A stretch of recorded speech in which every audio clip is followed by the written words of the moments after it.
So good afternoon, everybody. We are, we're sort of loosely tracking the Parshiot and the Torah as we learn Talmud, and we are in the final portion, double portion of the Book of Exodus, which is sort of crazy in its own right. And in this week's portion, we last week we talked about the Vishamru? No, not the Vishamru, whatever it was. There was something about Shabbat last week. It's skipping my mind exactly what it was called. You can go look last week in the recordings on YouTube if you want to check it out. This week continues a conversation about Shabbat, but or at least loosely about Shabbat.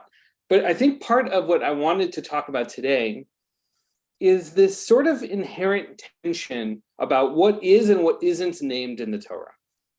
Right, so in some sense, right, we are very clearly not biblical Jews. Right, so forgetting Israelites for the time being, we do not follow the laws as described in the Torah exactly.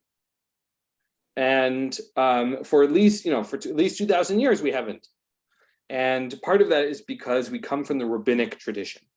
There are other Jewish strains, the Karaites, who took the Bible a little bit more literally and who still exist as a community. When the rabbis were starting out, they were not the dominant form of Judaism.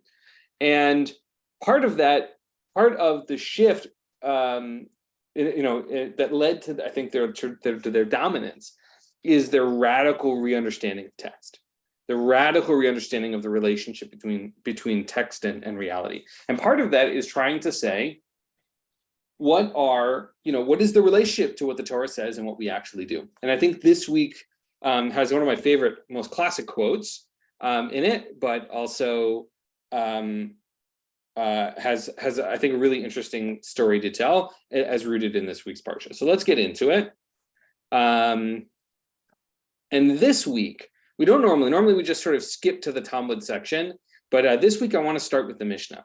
And so just by way of review, right? If you know this already, fine. But just by way of review, we have the Mishnah, which is an edited document at the era of the Tanaim, right? The Tanaitic sources. They are the sort of earliest category of rabbis we have. There are certainly like proto-rabbis and other groups that sort of existed before. Shmaya and Avtalion are examples. They are in that story that we read about being in the study hall with Rabbi Hillel in the sunroof in the whatever it's called, the skylight, and they weren't quite Tanaim, they were slightly before, whatever.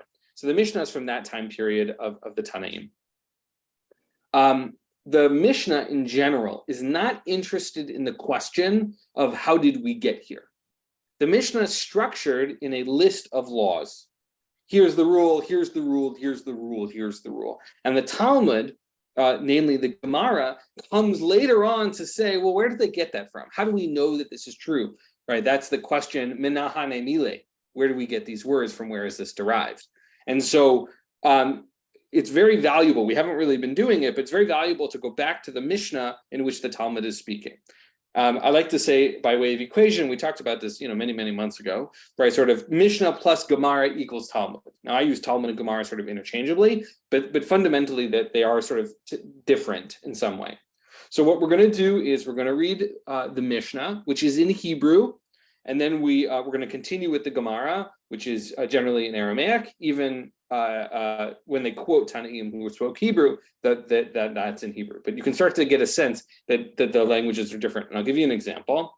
In the Gemara here, we have Tanya, which is, it was taught in a Braita. That's Aramaic. It's introducing a Tanaitic source, which will be in Hebrew, but Tanya itself is in Aramaic, as distinct from the Mishnah, which is in Hebrew.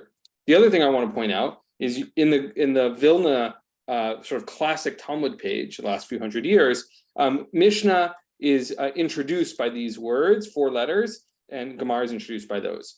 You might notice in the word Mishnah, there is no Tav. part of that is because in Aramaic, tavs and shins get sort of interchanged, but that the word is not Mishnah. The word is matnitin, and it's sort of been truncated. Matnitin stands or means our Mishnah. Okay, all of that is by way of sort of providing context to Mishnah, Gemara, whatever. We've talked about it before, but I thought it would be valuable to review. This Masechet is called Chagiga. Is a fascinating Masechet, and loosely about the temple offerings on the various Chagim, on Sukkot, on Pesach, on Shavuot, various other festivals, the holidays, or whatever. Chagiga is the name of the festival peace offering, which you can see is translated here. So, with all of that as introduction, it has all sorts of other stuff in it that have nothing to do with that.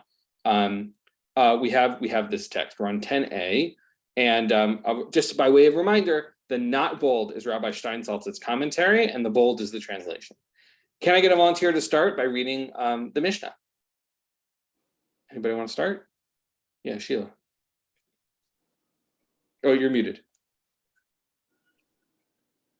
Incidental to the festival peace offering, the Mishnah describes the nature of various areas of Torah study. The halachot of the dissolution of vows, when one requests from a sage to dissolve them, fly in the air and have nothing to support them, as these halachot are not mentioned explicitly in the Torah. There's only a slight allusion to the dissolution of vows in the Torah, which is taught by the sages as part of the oral tradition. All right, let me pause you there because I'm going to have you read the second paragraph in a second. Right, so what is this saying? It's saying that the laws, the dissolution of vows, which is here is translation from the phrase heter nidarim, porchim, right? They fly in the air and they don't have what to rely on, right? Ein lahem al mashi yismochu, right? They don't have what to rely on. Yeah, David. So I think it's interesting that what Steinsaltz is putting in is, so it's taught by the sages as part of the oral tradition. Of course, we're always taught that the oral tradition comes right alongside the written tradition. But if you take the non-bold words out there, it seems a lot stronger because it's basically saying fly in the air and have nothing to support them. Without that additional commentary, it sounds like, what are we supposed to make of this? Because it isn't there. Yeah, I think you're exactly right. And again, that's why I wanted to sort of highlight, we should make sure to be reading with and without Rabbi Steinsaltz's commentary. But here, right, just to sort of spool that out, it is advantageous for the rabbis who suggest the existence of an oral Torah to make that oral Torah authoritative. Right, that is a decision, however right or wrong that decision is, that is a decision about that results in rabbinic power. So they are certainly going to want to continue to emphasize that. Whether or not we think oral Torah exists or don't exist, as rabbinic Jews, the oral Torah is very valuable to us, but it certainly, as an outcome, creates the increase in power in the rabbis. Yeah, Ron. Are they about to say that the 39 malachot that we can't do on Shabbos have no basis in the Torah? Ooh, I'm so glad you asked. Why don't you read the next paragraph? Because you did say we're going to talk about Shabbos. Yeah, so why don't you read the next paragraph? The halachot of Shabbat? Yep. The halachot of Shabbat, festival peace offerings, and misuse of consecrated property are like mountains suspended by a hair, as they have little written about them in the Torah, and yet the details of the halachot are numerous. The details of monetary law, sacrificial rites, ritual purity and impurity, and the halachot of those with whom relations are forbidden all have something to support them. That is, there is ample basis in the Torah for these halachot, and these are the essential parts of Torah. It's all very interesting. You know, you don't think about it.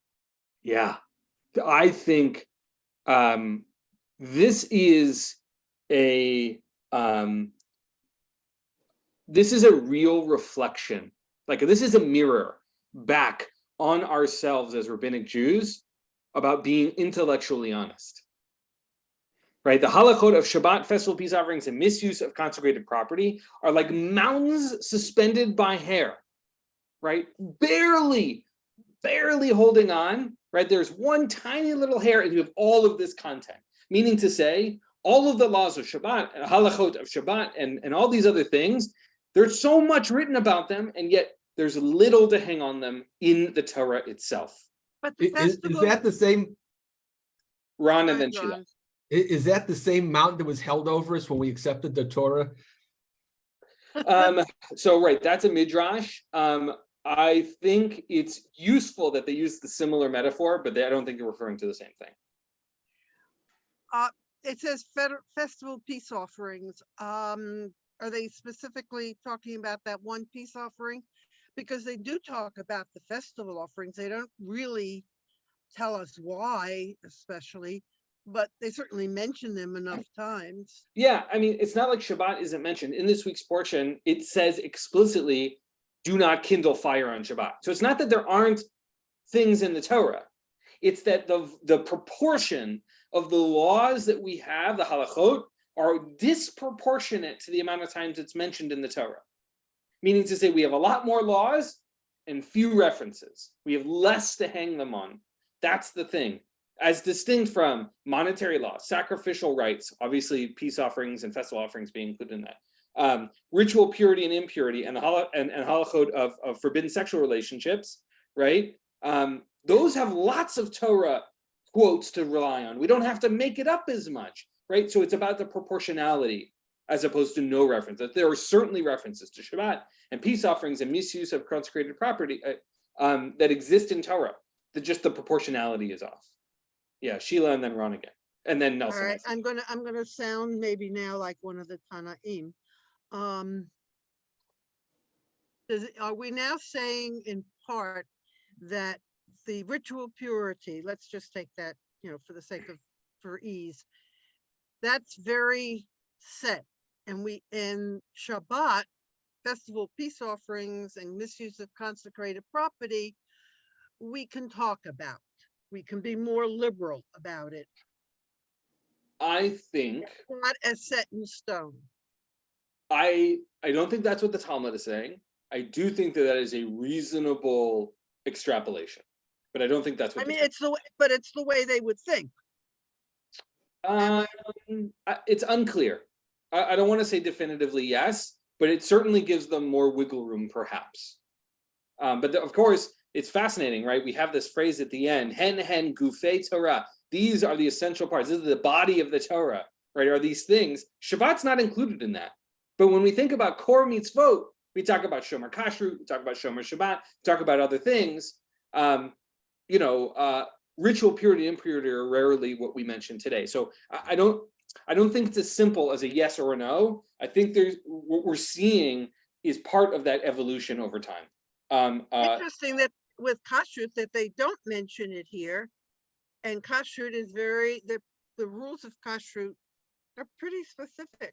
Yeah, it is an interesting exclusion. Ron, I'm going to skip you because we haven't heard from Nelson yet. So Nelson and then Ron. Seems to me maybe it's more about the fact that we're moving into an urban society. Jews are just part of a larger group of people. They're not as close to their neighbors, so their neighbors kept them in line with Shabbat and other things. But money transactions, particularly, those become much more important than in the rural, smaller Jewish community.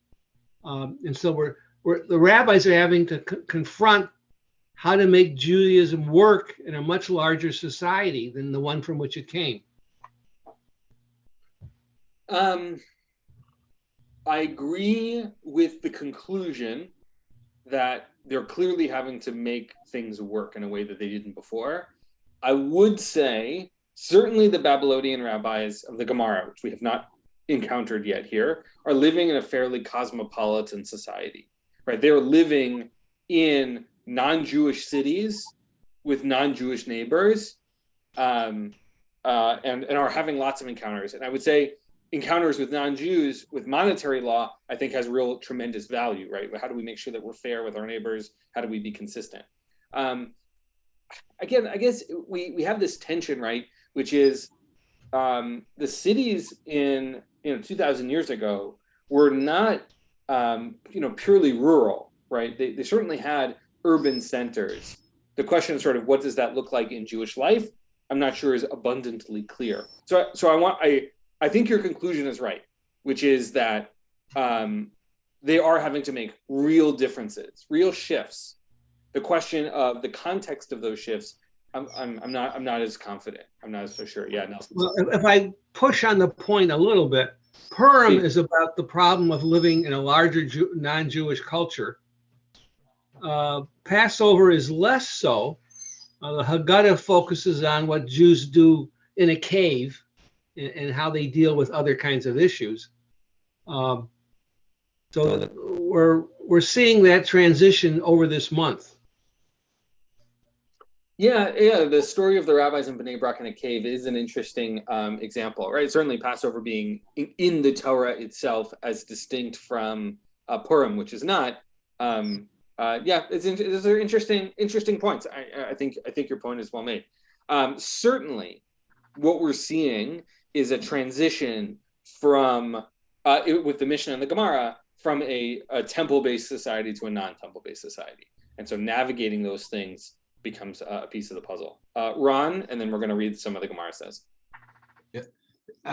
This probably doesn't fit into what we're talking about, but I've been thinking, this has been rattling around in my brain for the past week, that the reason for building the Mishkan and doing the daily sacrifices and the other sacrifices was to keep everybody busy so they couldn't think about doing idol worship. Okay. That's great. That's spoken like a teacher or a mother.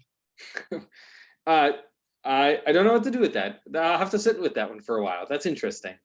All right, let's move on. Let's read some. Oh, David, and then we'll read some Gemara. I think what Ron said is interesting, but the context is everybody was making offerings to some god or another, and the only difference is, well, I mean, it's not the only difference, but maybe a major and main difference is we don't have a statue of God in the middle of a temple that's surrounded by other temples to different gods that they're offering all kinds of things to, some animals of which we would consider impure and not appropriate to offer, whereas we're offering specifically pure animals that are said to be pure in the Torah, so that's how we know it. And we're offering them in a temple that doesn't contain a statue of God because there can't be a statue of God. So I don't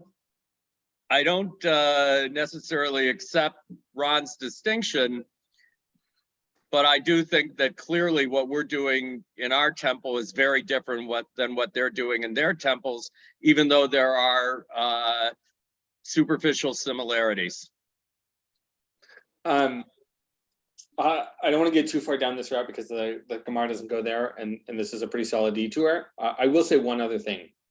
In the Moreh Nevuchim, the Guide for the Perplexed, the Rambam makes the argument that we were never meant to do sacrifices, and that the only reason that we had sacrifices is because we were accustomed to doing sacrifices. That's what people did, and we had to sort of unlearn the habit. It took a couple thousand years, but we had to unlearn the habit. And that what we're doing, prayer and community and things like that, that's in fact what Judaism was always meant to be. And what you said made me think of that, which is sort of what is the purpose of these sacrifices? How are they connected to others? And if you take the Rambam's view, which I find honestly very compelling, I don't know that I agree that was what the always intent was, but I like the conclusion, which was that what we're doing now is I'm reticent to say better, but certainly more in line with what people can accomplish. All right, I don't want to get too far down that route because that's like a totally different rabbit hole. Yes, Sheila. Let's turn the word sacrifice, and instead of sacrificing animals, we're sacrificing our money. We're donating money donating food. In a way, that is a sacrifice. Yeah, I mean, I've seen the same argument where someone says, well, what we do is we're sacrificing time in community, time in shul. I don't particularly like that framing as an individual. I mean, like Jeremy Markiz doesn't like that, but if that works for you, like great. Like I think that is I just thought of it now. right. Yeah, While we were talking, it just occurred to me. yeah. I personally don't find that meaningful, but that isn't to say that you couldn't. And if that's meaningful, I encourage you to think that way. So to each their own. All right, let's move on to the Gemara here. And what the Gemara is going to do is start with the first example in the text, which is the dissolution of vows. And let's start there. Can I get another volunteer to read here what the Gemara says, the first paragraph? Or I'll read. Please. It is taught in a Baraita that Rabbi Eliezer said, the halachot of the dissolution of vows have something to support them, as it is stated, when a man shall clearly utter a vow in Leviticus, and when either man or woman shall clearly utter a vow, that's Numbers, the words clearly utter appear twice. One clear utterance is for prohibition, i.e., when one states his intention to accept the vow, and one clear utterance is for dissolution, when he provides the sage with a reason why the vow should no longer apply. This is an allusion in the Torah to the annulment of vows. Awesome. Thank you, Jackie. So two things are happening here at once, I think. One is the Gemara is going to, in some level, challenge the Tanaim, but they're not really challenging because they wouldn't do that. They consider the Tanaim authoritative. So we have the Gemara is bringing a Baraita, and someone who is in equal status with the Mishnah, right? Rabbi Eliezer being a Tanaitic rabbi, and saying, no, these do have sources. We are hanging them on something. We have two verses. One that says clearly utter a vow, and here the language is ki yafli, and the second verse says kli yafli, meaning say the same phrase. This double utterance, the double usage of this phrase refers to the two parts, right? The vow in which I've prohibited something from myself, that's the language, and one where it says, no, I'm not doing this anymore. This vow is now dissolved. This, I would say two things. One is we're seeing the pushback. We're saying, no, we do have a source. It's obvious in the text, right? The second thing that's happening is we're seeing a rabbinic move. Two utterances, two uses of a phrase means something, clear. We have two, they each refer to something different. As a classic rabbinic move, whether or not this is a super strong authoritative argument, sort of leaves a little to be desired. But here we're starting to see the sort of push and pull with the Braita and the Mishnah. Yeah, David.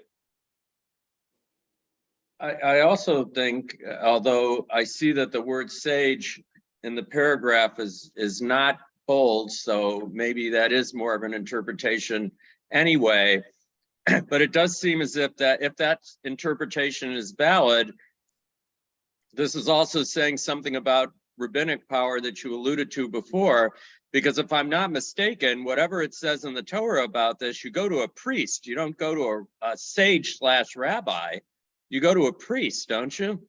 So I don't remember theoretically, exactly. you could still go to a Kohen, but what does that mean in this day and age? Yeah, so sages are certainly not mentioned in the text. Certainly elders are referenced, zkenim, but sages aren't, as we understand them in the rabbinic period, don't exist. And so clearly, right, it couldn't mean sages in the original text.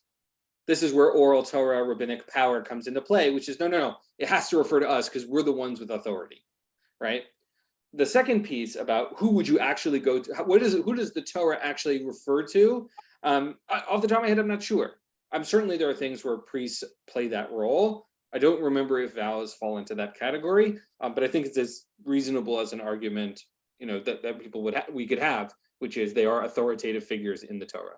Okay, and I'll just be clear that I may have sounded more certain than I am. It was more of a question than a reality, perhaps, because I don't honestly remember whether it's priests or not for sure either. But something in the back of my mind seems to be saying that when we've read through the Parsha over and over again, it was priests, but I could be wrong. It's as reasonable as anything else, and if we were studying in a sort of Beit Midrash format where we would study for a few hours and then come back together to learn, one of the instructions would be we would look up every verse and understand its context, and we would probably have a better sense of the answer to that question. We would look up Leviticus 27:2, and we'd look up Numbers 6:2, and we'd understand their context and how the rabbis are using them. We're not doing that because we only have an hour, but we would. This is a knowable thing. We just don't know it in this moment. Okay, let's keep reading. Jackie, will you read one more paragraph for me? Sure. Rabbi Yehoshua likewise says, these halachot have something to support them, as it is stated, wherefore I swore in my wrath, in Psalms, meaning, in my wrath I swore and I retracted. This is the basis for the dissolution of vows, in which the one who uttered the vow tells the sage that he regrets it, as he did so in a moment of anger. Okay, super fascinating. So remember, the Gemara is an edited document. So the Gemara is bringing forward these sources in relationship with our quote in the Mishnah. So here we have a second source arguing that there is something to rely on. Yesh lahem ama yismochu, sheyismochu, right? There is what to rely on. And what is the quote from Psalms? We have this manifestation of I swore in anger. Right? And therefore, because one who swears in anger may not be making such a rational choice, the rabbis understand, or at least Rabbi Yeshua understands, this is part of the language of the dissolution of vows. And because it's quoted in Tanakh, we have what to hang it on, right? That becomes part of our evidence. Someone who is doing a vow in an angry state, right, is part of our understanding of dissolution. Again, these aren't like super solid, definitive, super perfectly fit verses, because as the Mishnah is already telling us, there aren't those. So we're already in the land of interpretation. All right, can I get another volunteer to Rabbi Yitzchak, to make an argument? Okay, yeah. I can read that one. I haven't read yet. Rabbi Yitzchak says these halachot have something to support them. As it is stated, whoever is of a willing heart, let him bring it. From Exodus. This verse indicates that as long as one retains the same desire to fulfill the vow, he must continue to fulfill it. But if he regrets taking the vow, he may arrange for it to be dissolved. Hananiah, son of Rabbi Yeshua's brother, also says they have something to support them. As it is stated, I have sworn and have fulfilled it to observe your righteous ordinances, from Psalms. This verse indicates that certain oaths need not be fulfilled, that is, those that have been dissolved. Okay. So first of all, Rabbi Yeshua's brother doesn't get a name, apparently. Hananiah is this, the son of Rabbi Yeshua's brother. First of all, I just love that. All right, so Rabbi Yitzchak says, no, there is evidence, right? Each of them start with this phrase, Yesh lahem alma sheyismochu. Yesh lahem alma sheyismochu, right? And Rabbi Yitzchak says the same, Yesh lahem alma sheyismochu. There's something to support this. And here's where we get the quote from this week's Parsha.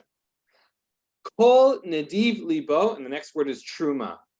Anyone who's giving a willing heart, let them bring it. And here's another reference to that short truma offering, this thing that you're doing willingly, nadiv, generously, something you're doing without obligation.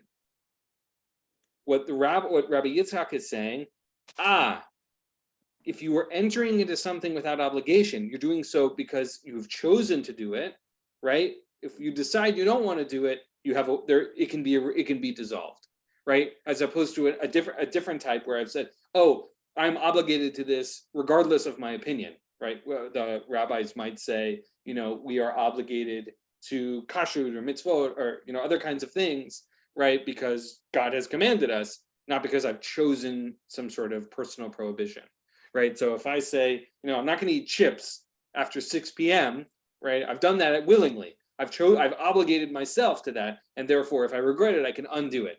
As distinct from something where it's like, no, these are bacon cheese chips. I may not be able to have them, regardless of my opinion. Hananya offers a fourth option. Yesh lehem al masha yismochu. They have these laws have something to support them. And here's the verse: I have sworn and I have fulfilled it to observe your righteous ordinances. The presumption being that the fact that it says fulfilled it means that you can swear and have it be unfulfilled, and that's okay. Again, all of this, the whole framework of this is these are not the most solid arguments, right? If we go back to the Mishnah to remember, right? The dissolution of vows fly in the air and have nothing to support them. The Gemara is coming to say, well, they do have something to support them. And I think part of what we're supposed to understand is these aren't the most solid arguments, because if they were so obvious, they would agree already. We would have a bunch of answers. We wouldn't need all these answers. We would have one definitive answer, but we don't. And so we now have 4 answers as to, yes, dissolution of vows exists in the tradition, and there is Torah to prove it, or Tanakh in some cases. Okay, before we get to my husband used to say, especially like with Shavuos, when we're talking about why we have dairy, the more reasons you have, the less authoritative it is. We don't know the real reason, so we start making them up, and that's what you're basically saying here.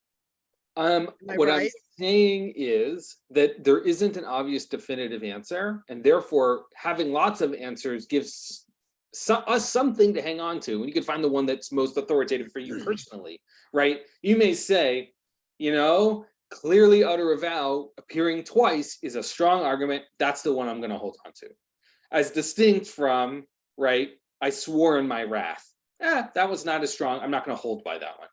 There's space for these different views to exist in parallel. David.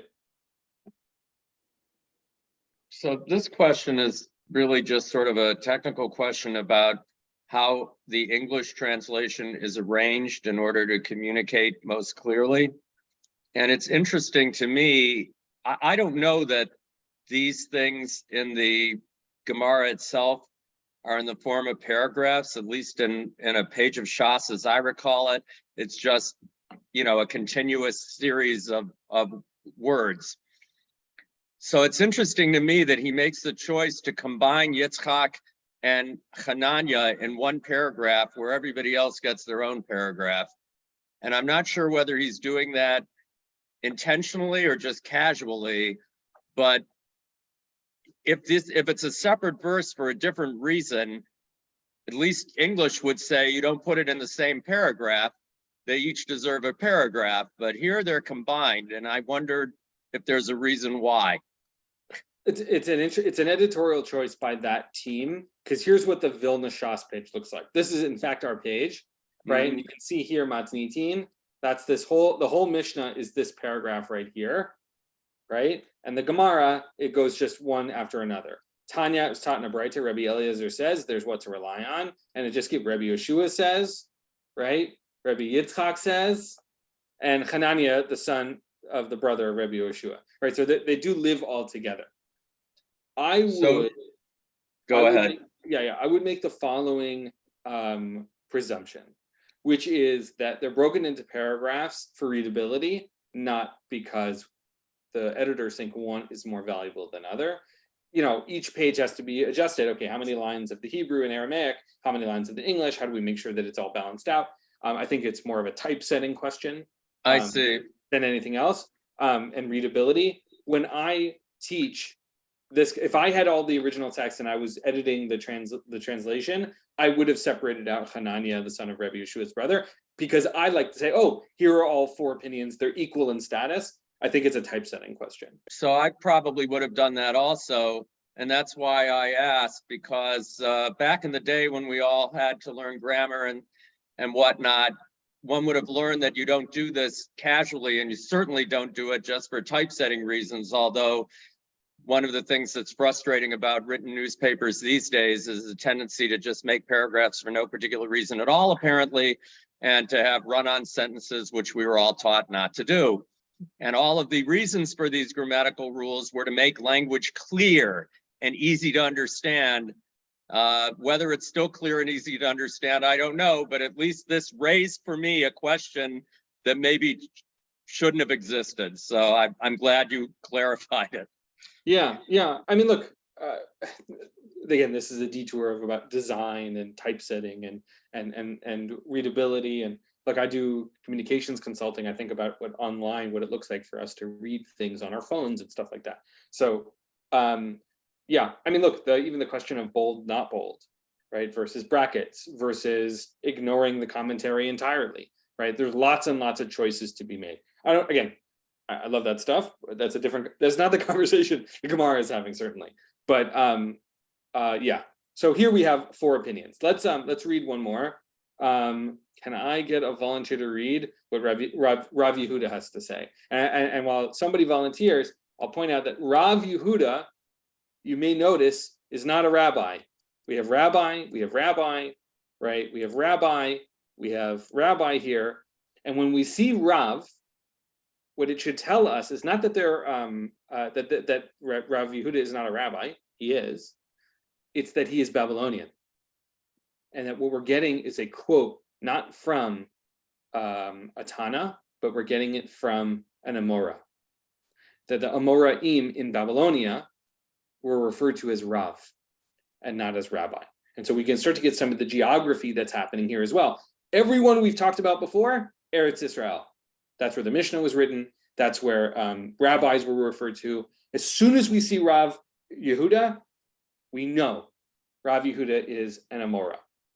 And here, in this case, he's going to quote Shmuel. Shmuel is an Amora as well. And so we already know we're in a different time. We're in a different time period.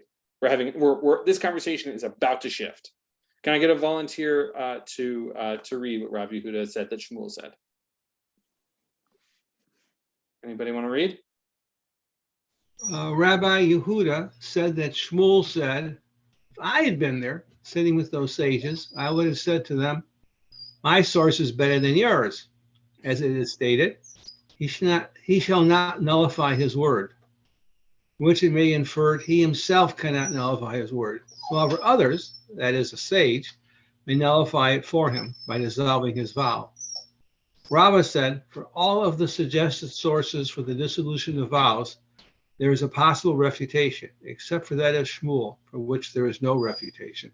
Amazing. Thank you, Nelson. So here, right, we're getting a time period where Rav Yehuda and Shmuel are coming later and saying, had I been in the room with this discussion with these 4 rabbis, I would have said, I've got a better argument. Now, what isn't said, right? What Shmuel didn't say is they're wrong.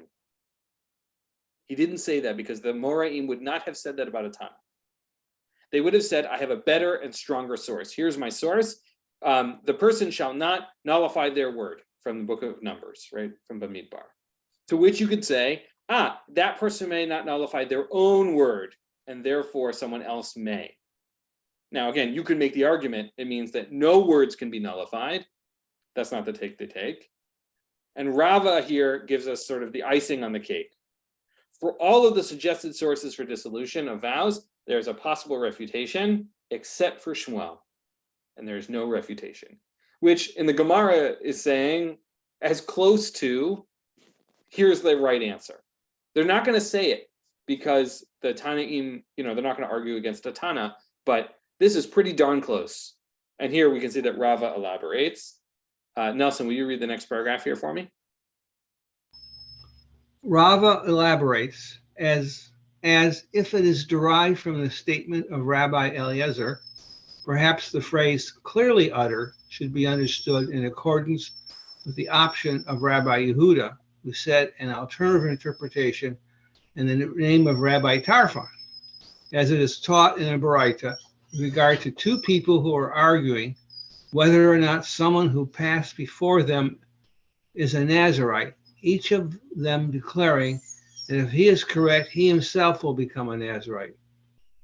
Rabbi Yehuda says in the name of Rabbi Tarfon, actually neither of them is a Nazirite, as Naziriteship is effected only by means of clear utterance, and neither party is certain they will be a Nazirite at the time of their utterance. He derives this halacha from the phrase, clearly utter. Okay. Part of what we're seeing here is the manifestation of the rabbinic principle that every source can only be used once by one rabbi. Meaning to say, if I say clearly utter, and I say it means the dissolution of vows is permitted, I'm no longer allowed to use clearly utter for another argument. Now, someone else might do it, but then they have to justify their reasons, and they have to come up with their own sources for the things that they're used differently. And so here, Rava says, Rabbi Eliezer, that phrase can be used in another way, according to Rabbi Tarfon, right? And Rabbi Tarfon is talking about Naziriteship, and that clear utterance refers to that context, which is to say, he doesn't use it for dissolution of vows. Vowing is still related, still connected, because of the source of the verse. But what Rava is saying, right, and is that Rabbi Eliezer, that Rabbi Huda, Rabbi Tarfon, each of them are using this verse, can be used a different way, and therefore it's not definitive, right? That's our sort of our framework. Yeah, Ron. I just wanted to point out that the original reference to Numbers 6:2 from way up at the beginning, that context was talking about Nazirites. Right, there you go. Which is how they got to Nazirite down here. Right. So therefore, we've got to go, that source isn't as definitive as it could be. Thanks for adding that, Ron. Appreciate it. And here, what's going to happen is Rava is going to go through one by one and undo the argument. Can I get another volunteer to read the next?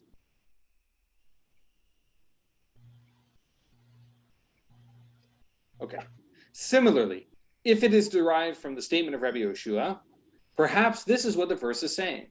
In my wrath, I swore and I do not take it back, despite the fact that it was stated in a moment of anger.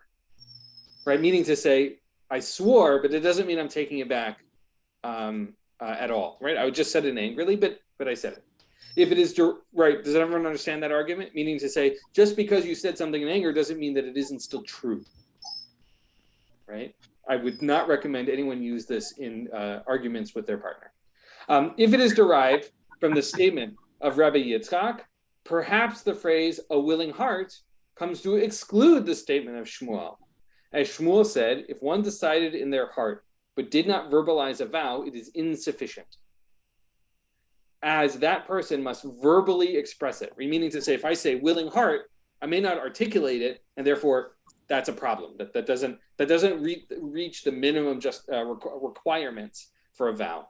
And therefore, this phrase teaches us that even though one person did not verbally express the vow, they are still obligated to fulfill it. So it's exactly the opposite of what I just said, meaning to say, right, that this phrase could be understood, right, as that your heart might be sufficient. And therefore, dissolution of vows has nothing to do with it, right?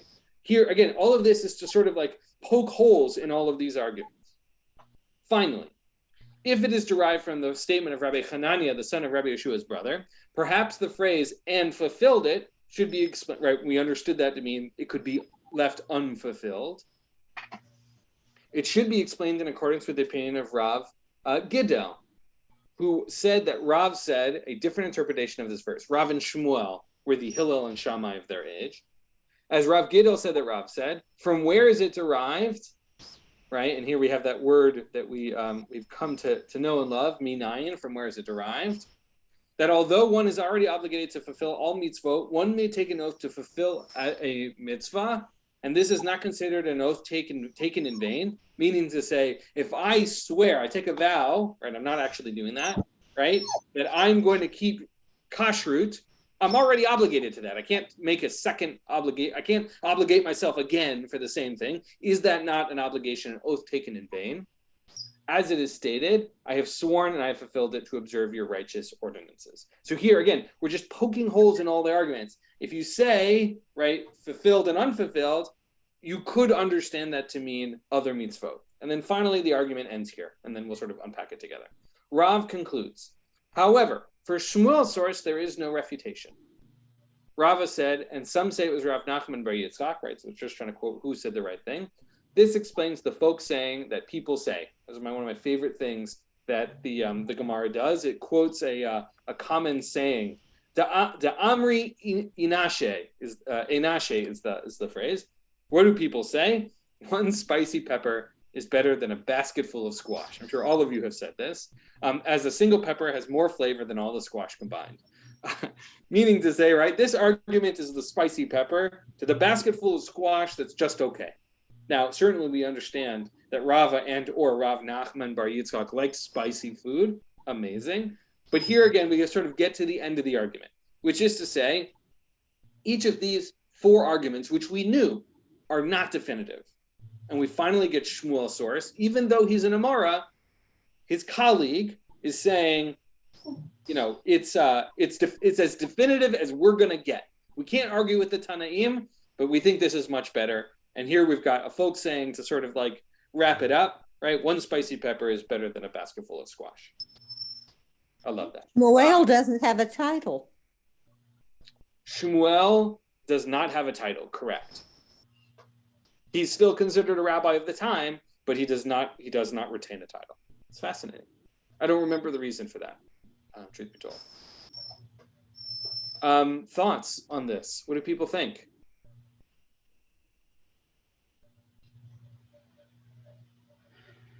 Okay. Stay away from vows. Yes. Well, that is wise halachic advice. No argument there. Is that a vow? Wise advice. Eitz tova. Yeah, Sheila. I suppose that's why we have Kol Nidre, right? Because we're trying to stay away from rash vows. Yeah, I mean, there is a conversation to be had here about Kol Nidre. Rabbis did not like it for a lot of reasons, and in part because vows are complicated, right? And again, the of not using the Lord's name in vain is not generally generally understood to be about using words, flippantly. It's about using God's name to make vows that you are not going to keep. It sort of devalues what God's name is. Sheila and then Ron. But my feeling is it talks an awful lot. What does? It just talks an awful lot about it without adding much somehow. It shows how frustrated they are, and if I were not religiously inclined and not inclined to study Talmud or something, if I were a kid in a class, I'd say, okay, this is garbage. Let's go on. Let's move on. We know we have to be careful what we say. Let's move on. Yeah. This is not interesting for me. It's a lawyer's thing. It's not a... Right. I mean, so I think what, right, if we remember the Talmud as not a law document, but as a pedagogical one, I think that we would understand that what we're learning here on some level is make good arguments, make solid arguments, make ones that are not going to be easily refuted. And I think, that's not easy. And I think that would be, if I were teaching this, that would be, I guess I am teaching this, but if I were teaching this to rabbinical students, that would be the argument that I would make. Ron, Nelson, and then David. Going back to Kol Nidre, it's my understanding, especially after reading this, which I already knew it anyway, and I don't remember which one said it, was that you can't undo your own vow. So Kol Nidre would do nothing. I mean, my understanding is, at least in, I don't know which period of time it was, you had to go before a Beit Din to undo a vow. Of course, I don't think there was a Beit Din back in these days yet, was there? Yeah, I mean, I think when they say come before the sages, they're referring to a Beit Din. Is that what they're saying? Yeah. All right, but not to change the subject, I've never understood what the difference is between a Neder and a Shavua. And I Has a still don't much longer understand the difference. conversation. Right, those are that's the difference. We have different words in English also for vows and oaths and promises. So there are differences. We've sort of pulled them all in together to make no distinction.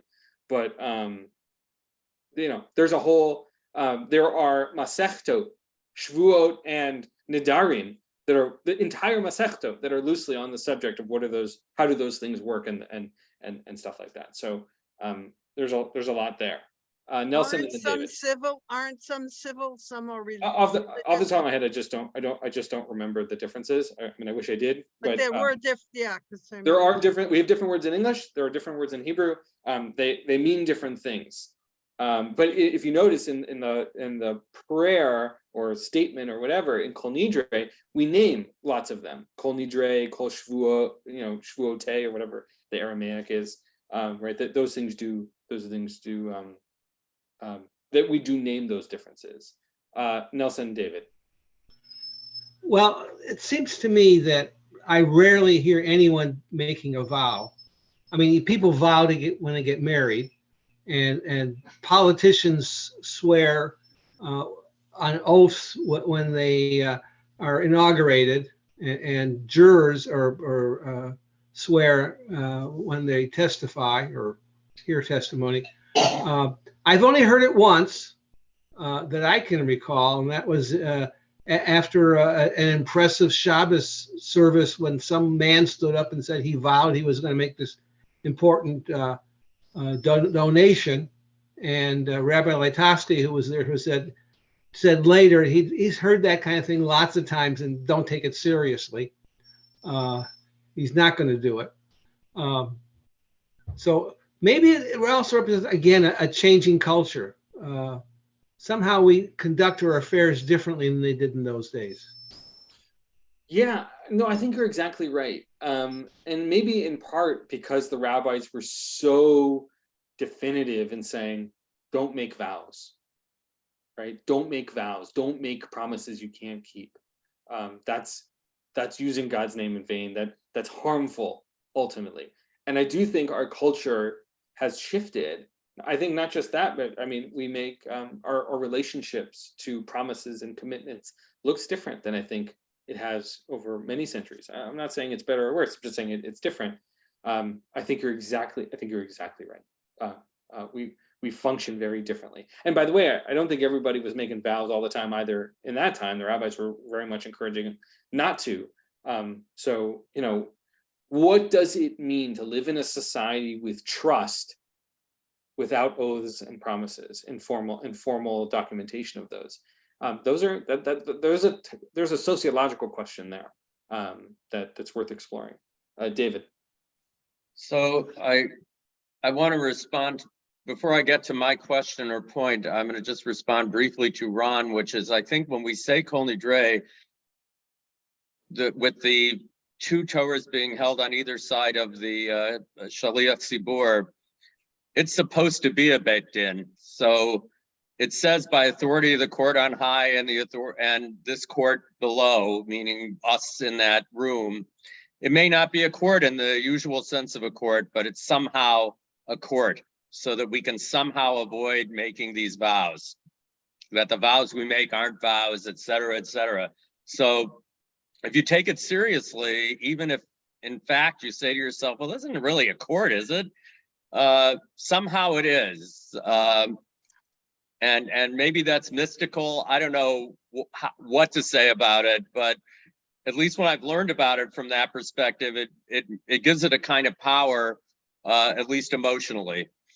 But David, did you say mythical? It's no, mythical? I said mystical. I know you did. Fair enough. Anyway, I mean, after all, at the end of the day, you have to believe something. And this is my segue to the point I was trying to make, which is if vows have a power to them, especially if you're associating them with God and literally Hashem, the name, I think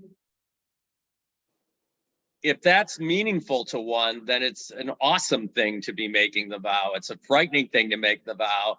And if you do a vow like Yiftach and then you feel like you have to fulfill it, it's an awful thing.